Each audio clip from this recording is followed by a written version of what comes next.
welcome to everybody to the Homemade Podcast, our very first episode of the series. So I'm Mara Edwards, and with me are four very talented individuals from South Wales. So we've got Scott, we've got Deiniol, Jason and Roz. So perhaps starting with you, Roz, maybe we could just go around the table so everybody can get used to voices. Hi, I'm Roz. Hi, I'm Scott. I'm Deiniol. And I'm representing the older generation, Jason. Thank you, everybody. So today we'll be talking all things perhaps avatar, AI, or an algorithm, maybe? Could be. We'll be spending a bit of time, some special attention to what we feel will be the way we will be communicating in 30 years' time. So in 2049, what will be happening? What will we be doing? I do want to start because I just wanted to mention a sort of overview thing, which is if you go back to 1950 and they do all their what will the future be like, none of it is right. It's flying cars, it's eating your lunch from a pill, they didn't suss the internet. They didn't suss communication, they didn't particularly suss mobile phones. So, without being too negative, I just wonder how badly we would, I could sit here and say we'll be communicating by telepathy, and we'll never speak to each other. It'll all be done through electronics, and actually in 50 years' time, sitting here with just slightly posher, smaller phones. Yeah, so shall we look at the past first of all and say, well, what was your first piece of personal technology? Because mine was a Tamagotchi. What's that? Oh, the little dog. Yeah, so it was like a little egg, which was a pet, and then you had to feed that egg, and it would grow, and you had to give it medicine, and if you went to the toilet, you had to flush the loo. And then this pet was going to grow and grow until it became an adult, which I found quite strange because I had pets at home, but I had this egg I was carrying around with me in school that I had to feed, and That I did was your find first bit of technology. I probably, I did find it quite odd. My brother dropped his Tamagotchi over the side of the ferry once, but because it was an aquatic creature, Mum told him he'd be fine because it lives in the sea. So it's still there? Yeah, so it's swimming along happily. Wow.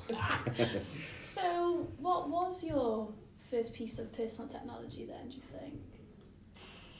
I had computers from a very young age. My dad really wanted his little girl to have a computer as soon as they came out, so he went out and spent thousands of pounds on a BBC. BBC? Yeah, I think so. The green and black ones, and we played Rogue, which was the first computer game that had graphics instead of just text, because they used ASCII art to create dungeons. It's the first video game that ever existed that had video, and we used to play that together. So I've been exposed to technology since I was very tiny because my parents just wanted me to have it. That's amazing. So what was your dad's background then? Did he work in? He's a psychiatric nurse. Oh. Yeah, absolutely no real background in technology, just really excited by gadgets and wanted to explore them together, which is I think that's given me a good ability to pick up new technology as I've grown up. So For me, it's probably, I want to say Nokia phone. I was quite late into the game. Like a 3210 or something? Yeah, something like that, one of them bricks. Or Mega Drive or something like that. Computer. Technology didn't really interest me. So were you excited when you got that phone? Or? Yeah, I didn't need to go out. I had to phone people. I had to try and go to get credit then, but that's the next hard topic. But yeah, I had the phone. Didn't really use it to phone people. It was mostly for the game, Snake. Snake, yeah. Yeah, Snake. What about you then, Deiniol? I'm trying to think, but I think mine was actually a Game Boy, like the original brick Game Boy. Yeah.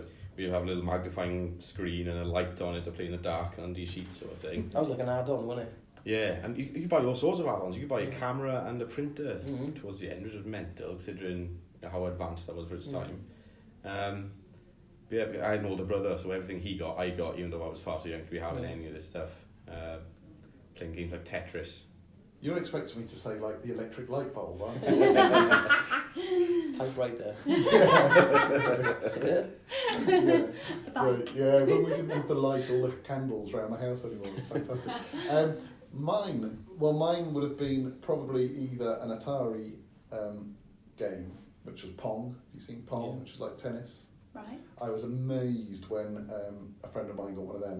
But the one I remember the most was a Spectrum computer, Sinclair Spectrum, and it had the first ever, they called it a light pen, so you, in theory, could draw on the screen. But it didn't. You put it on the screen, you moved it about an inch, and it drew a line about 1/2 metre long. You couldn't do anything with it at all. It was absolutely useless. But it was the thing I remember most. Oh. But if you asked me a further question of what bit of technology now could I not do without, it would have to be a mobile phone now. Yeah. You've got a watch on your arm, I have. and that is linked to your mobile phone. It is. So, But I could do without that.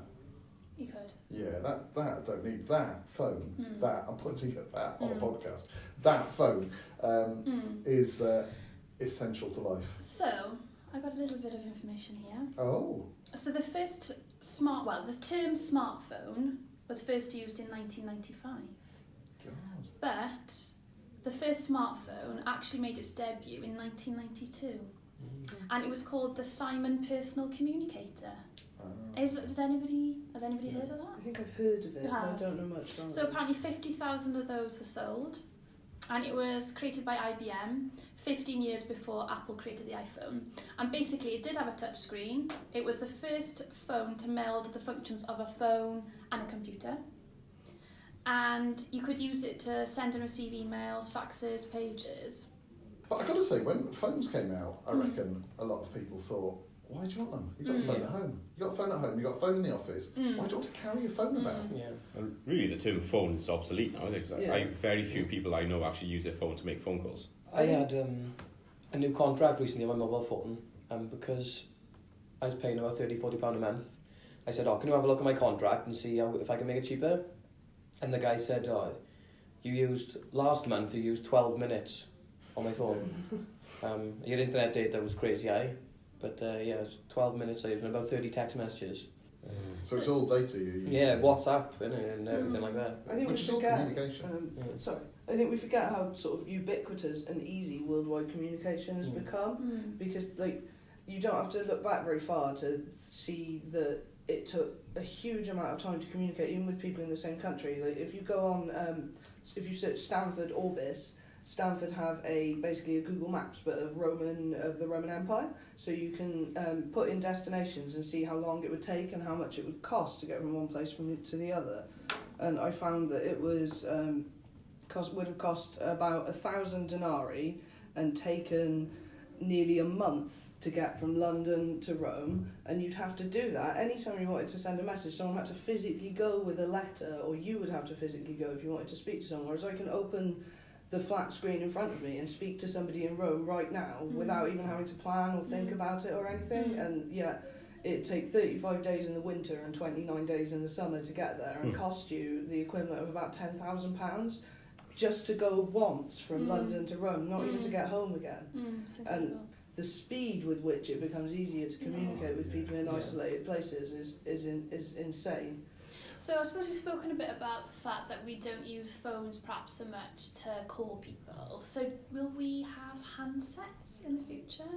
Are you going to do another 1950s thing? Are we going to be all talking with our thumb and our finger? Or a glove? Actually, you can get a glove that's got a phone. I reckon it'll be more Star Trek. Have you seen the one they tap their badge? Speak. And they speak. Funny you should say that, actually. And I'm talking to Deiniol. Funny you say that, Star Trek's actually influenced technology.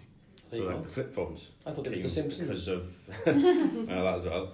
But the flip phone comes from the Star Trek communicators, the sliding doors and things like that. The automatic doors came from Star Trek originally as sci-fi and become science fact. Yeah. Well, you were saying earlier scientists aren't very good at predicting what's going to happen in the future, but it turns out sci-fi is generally much better at it than the people who are trying to predict it. Yeah.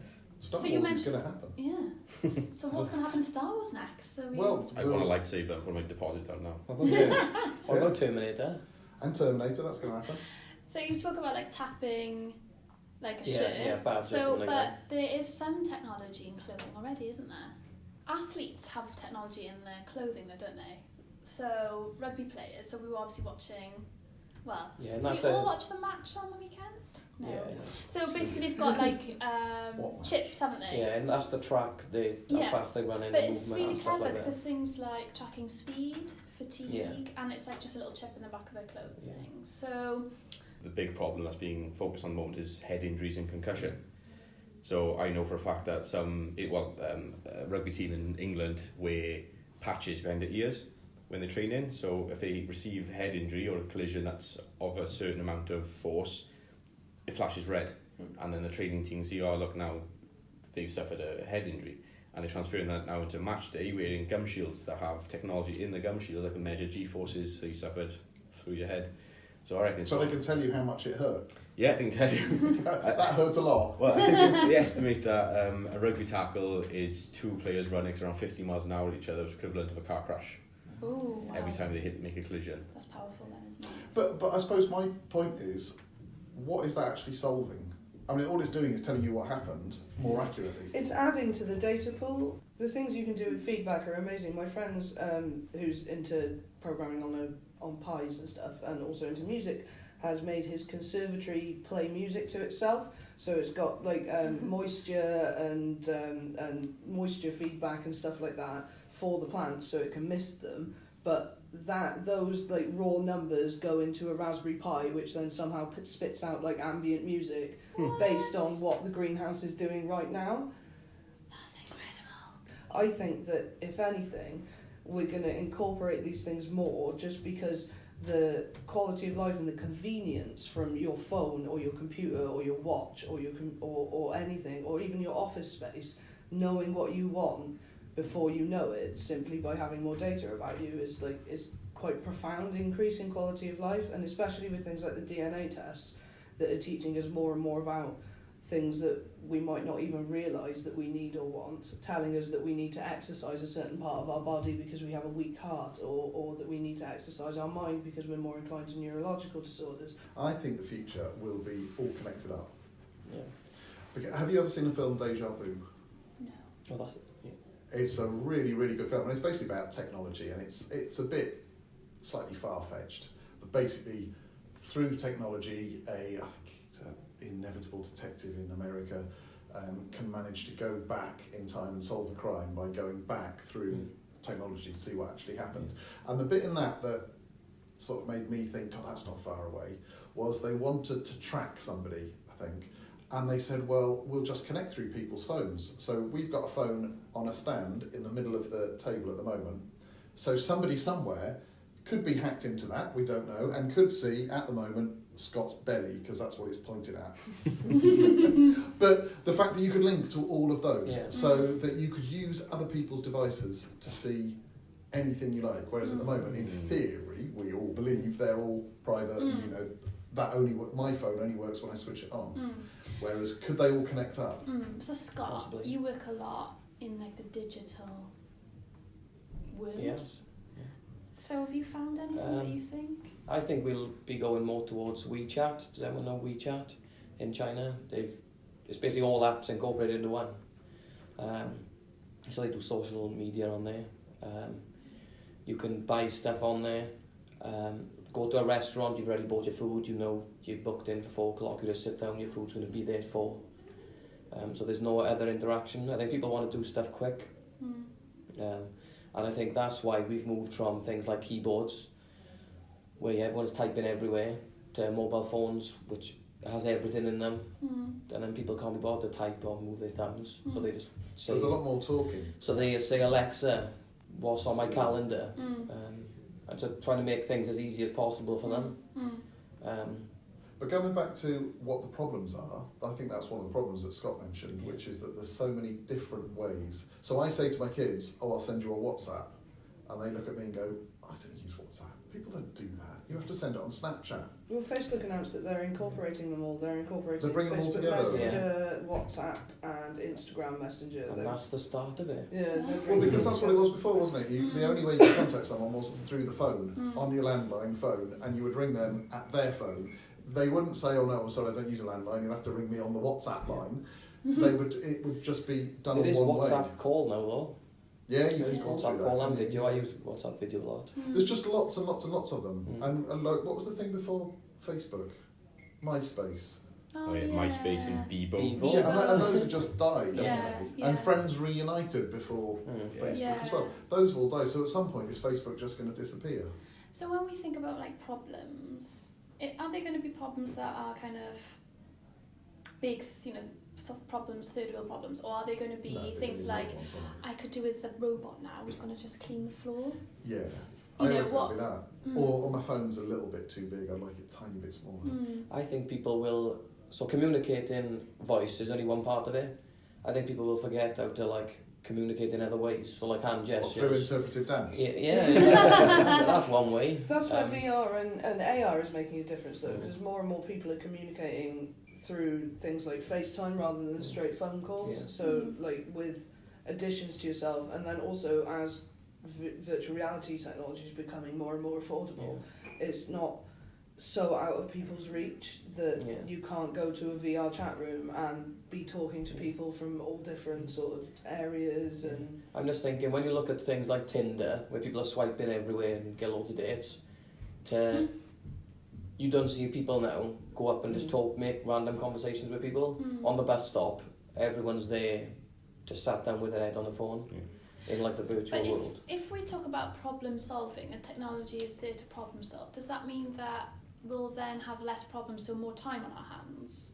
So does it mean I we're reckon going it'll be to swamped in like a virtual reality world. Oh. But often that's just as valid a form of communication. I think people are sort of quite often, like, there was a really good article on the BBC recently about a gentleman who had a profoundly disabled son, and his son spent all of his time in his room playing World of Warcraft, and it irritated him. It bothered him that his son wasn't out, he wasn't interacting with kids his own age, he wasn't going to play and watching kids play football, he wasn't going to school, he just wanted to stay up all night playing on his game. And it was only after his son passed away and members of his guild and all of the people that he knew in this game reached out to him that he realised that his son had the complex social life that he was never able to achieve in reality because of his profound disabilities. He couldn't go out and play football, but he could go and raid with this group of diverse people and work together on problem solving and talk about their issues and things. And 15 people travelled from all over Europe to go to his funeral, people who had never met him in real life, just in order to almost in order to just sort of demonstrate how powerful those communications can be. And I think often people sort of write off digital communication as less valuable than face-to-face communication, but especially with all the things that are being added to it now that make it more deep, because I agree with you, it can be really shallow, particularly when it's just text-based, but it's becoming more and more complex, almost to a point where it's at least as, if not more complex than face-to-face communication, and it can provide all of those things as well. Yeah, I think that's one instance. I think, as in, if someone's on their computer all day, every day, perhaps they're going to be talking to 100 friends or whatever, but they're never going to leave the house. So you're solving one problem, they're talking to people and everything else, but then you're creating another problem. But it's more about what they're doing with that time. If the problem solving and teamwork involved in playing a team game together is no different, at least psychologically, from the problem solving and teamwork involved in figuring out how to defeat a particular enemy together with a group of people.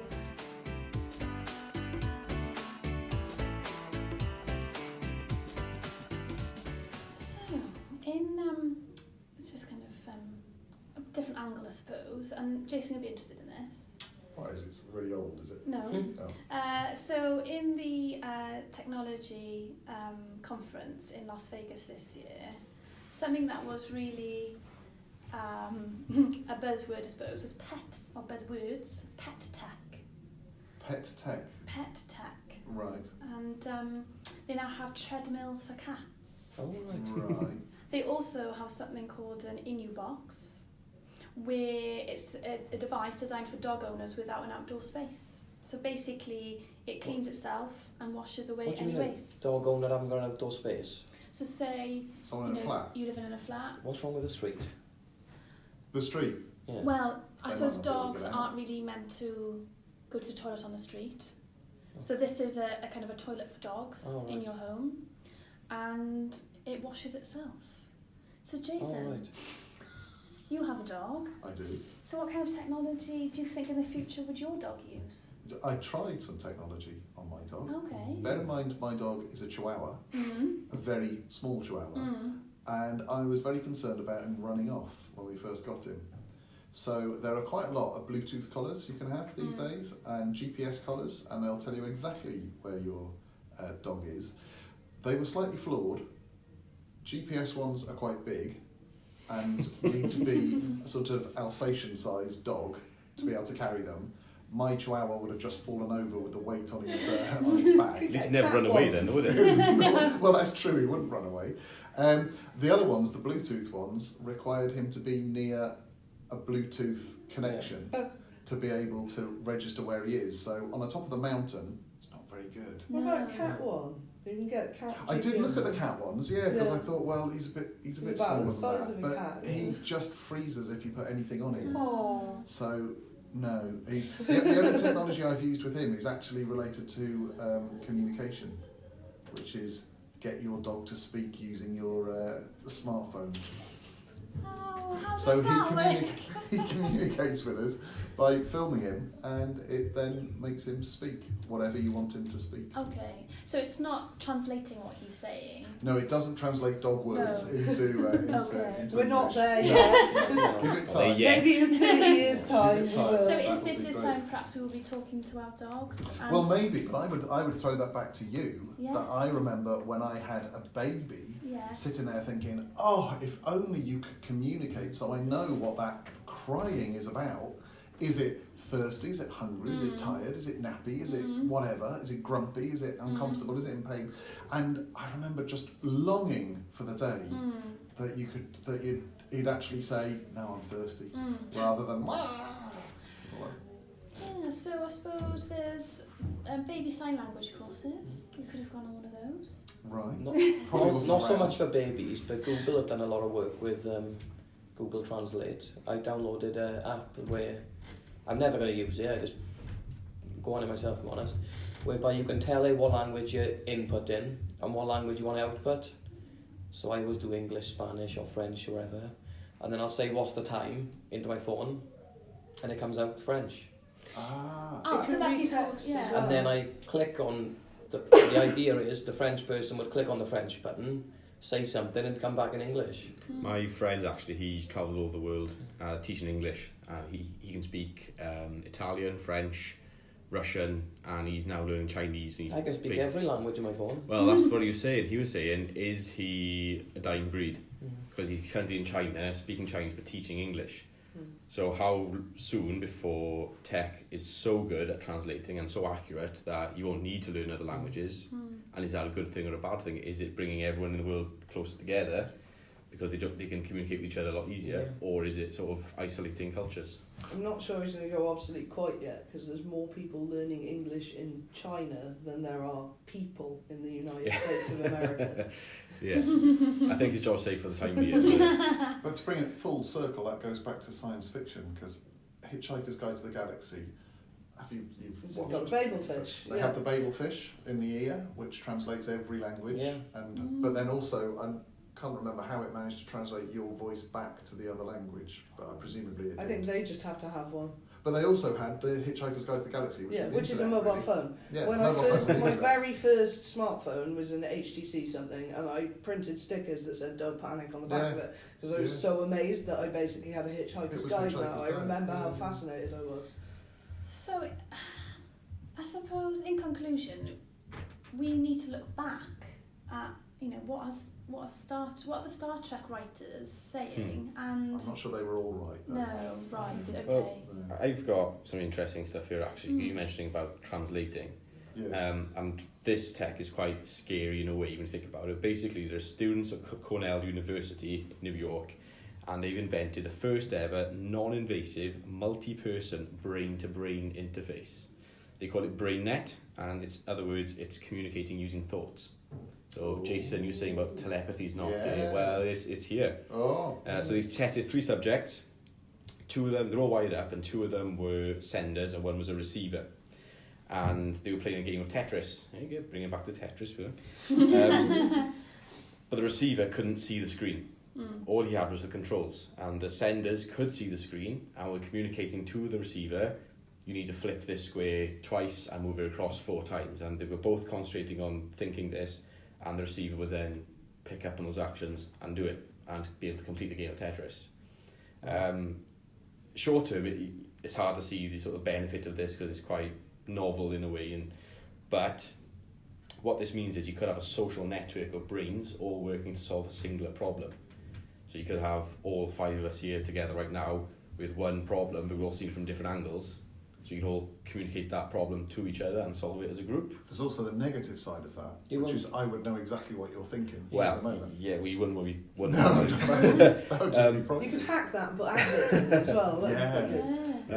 But this technology, in theory, could help maybe children or students with attention deficit disorders. So a child with ADHD could be linked up to someone who doesn't have ADHD and can help them focus. So, and the learning process would be a lot easier for them then because their brain would sort of synchronised with someone else's brain.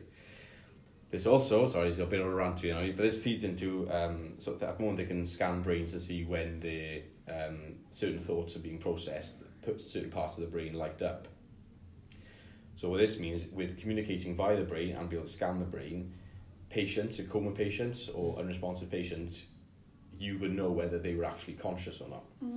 So if they're in a coma, but they can communicate, all of a sudden you can start speaking with people who are unconscious. There's people at Cardiff Uni working on that right now, on communicating with people in comas directly in the psychology department using brain scans and having people imagine playing tennis for yes and walking around like rooms with loads of doors for no, because they require completely different parts of the brain for spatial reasoning and for muscle memory. So you can see from whether they're able to light up the specific part, whether they're responding. And that would be an amazing problem to solve, wouldn't it? There's actually also a restaurant in China which is using locked-in patients as waiters. So if you're a locked-in patient in this particular location in China, it's on trial at the moment, but it's been super popular with both the patients and the customers.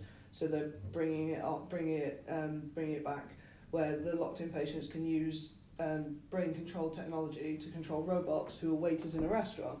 So they can then communicate, they can talk to people. What do you mean by locked-in? Sorry, it's just people with locked-in syndrome. So their body doesn't move, they can't communicate, they can't move at all. Apparently comatose, but with fully active brains, which happens quite often with spinal cord injuries. It can happen to people. And they're able to give these people the ability to move around and talk to people and have a job, even though they're completely locked in. Wow. The last 2 things we talked about are communicating by brain and using babelfish to basically get rid of the whole of language.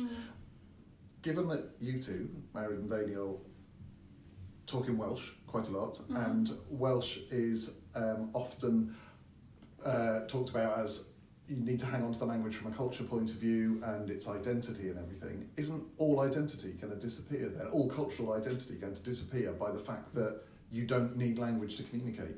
You know, the world is moving towards potentially one language, whatever that may be, or even not language if we're talking about communicating telepathy. So does all of your cultural identity disappear? That'd be quite sad, I think. Well, But then, I suppose and there's a link there back to almost tourism then, though, isn't there? Because why would you then visit different countries if it was all going to be the same language? And with things like telepathy and, like you were talking about travelling to Italy, there's no need to travel. Does that mean, is that an end to then tourism as well? You could go in from your VR headset, couldn't you? Well, yeah. Yeah, why would we then need aeroplanes? There's Ready Player One kind of things. Yeah, I'm sure there was a boxing match or something whereby you could buy seats in the stadium. I think it might have been a rugby game as well. You could buy seats in the stadium, and then in your VR goggles, you would sit at that seat. You can. So the stadium might be empty, and there might have been like 10,000 people as bought seat day one. You can go to people's weddings. There's they've just brought out with Google Glass the Google mobile phone, Google Cardboard. That's what it's called, mobile phone VR.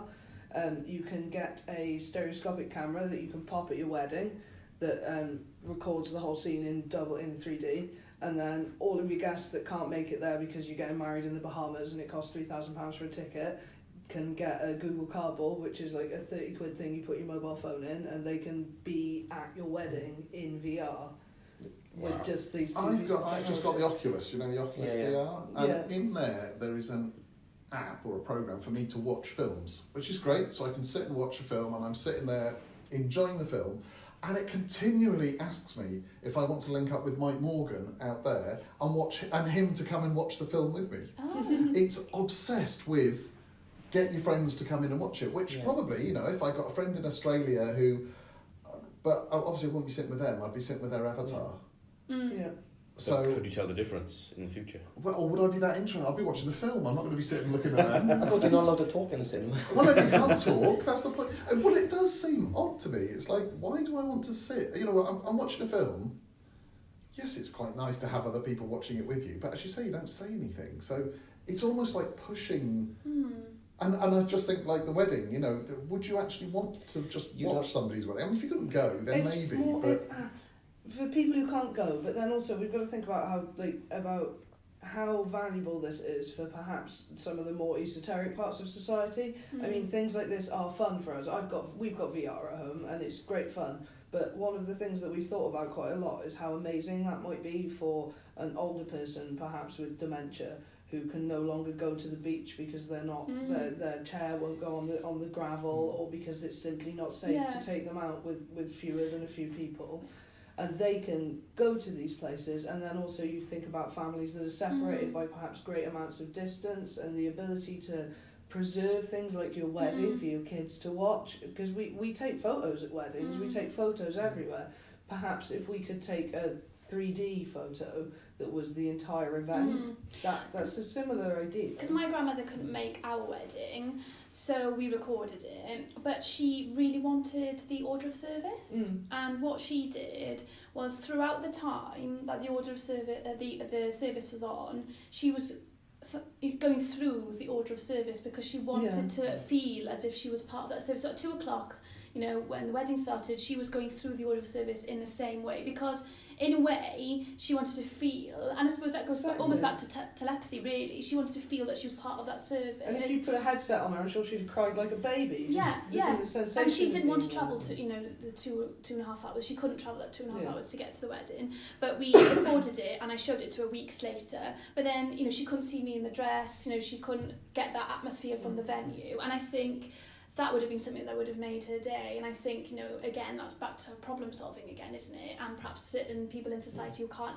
get involved in things can get involved. That is one of the nice things about that, is the shared space that you're then able to have with people that you wouldn't encounter anyway. I think back to what we were saying before, the way that things have moved on that enables us to communicate with people we perhaps wouldn't have been able to 20 years ago, we can, now we can communicate with people who are hundreds of miles away, but we can also share a space with them, and it just sort of increases our ability to meet with like-minded people, whereas you might get isolated for being a little bit different only as little as 20 years ago. Now with the power of the internet, you can find 50, 60, 100, 2,000 people who have the exact same esoteric desire as you, and then perhaps in another 20 or 30 years you'll all be able to stand at a convention together wiggling your avatars about, even though you can't actually meet in person because it's too expensive and you all live on different sides of the world. But do you think the digital you and the real you are different? So if I had an avatar, he'd probably be blue, 6 foot tall, completely 4 arms. different. But then that's just a magnified version of what we do in the real world. Like, why does Marad have straight hair and I've got dreadlocks? Because we've chosen different ways of representing ourselves to the world. Like I don't care what shoes I wear, whereas my friend Gemma has £200 Milano Barnicks that she walks around in every day, which I think is ridiculous, and that's just avataring. But for the benefit of the podcast, you're not actually blue with 6 arms. But nobody knows, because on the internet, nobody knows you're a dog. You can be whoever you want to be. Are there more dangers that come with that then? Yeah, that's what I'm thinking. Yeah, there's always going to be dangers that come with that, but similarly, I mean, you can hide who you are in the real world, you can hide who you are on the internet, you just have to be more careful. So we've probably got about 5 minutes left. Does anybody have anything else to add? Anything interesting to add?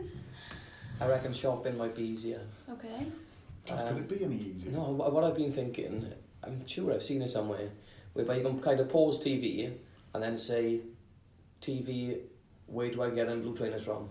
Why am I stuck with blue? Where do I get that jacket from? And then it'd take me to a shop that says it's £20, and then I'll go, can I buy it?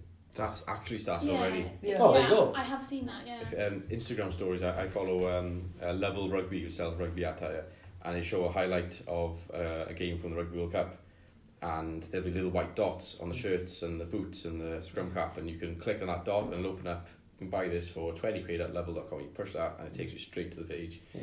I was thinking more like Coronation Street or just Blogs TV. Eventually, I think that's what it's going to be, isn't Well, it? it's sort of there in if you have. Do you have Amazon Prime Video?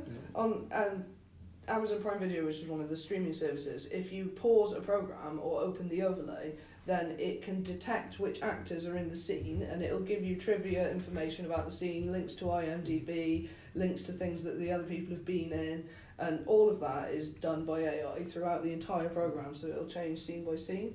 Well, it wouldn't be very difficult to use that exact technology similarly for products, so it detects a Coke can in the scene. Do you think we're stuck in a sense where everyone is, where you can't like copyright information and stuff, so everyone thinks it's my information, it's my company, it's my stuff, whereas if everything was more open source and you could develop add-ons for other companies and so on, I think open source is the future, but I think people might have to realise that sort of organically.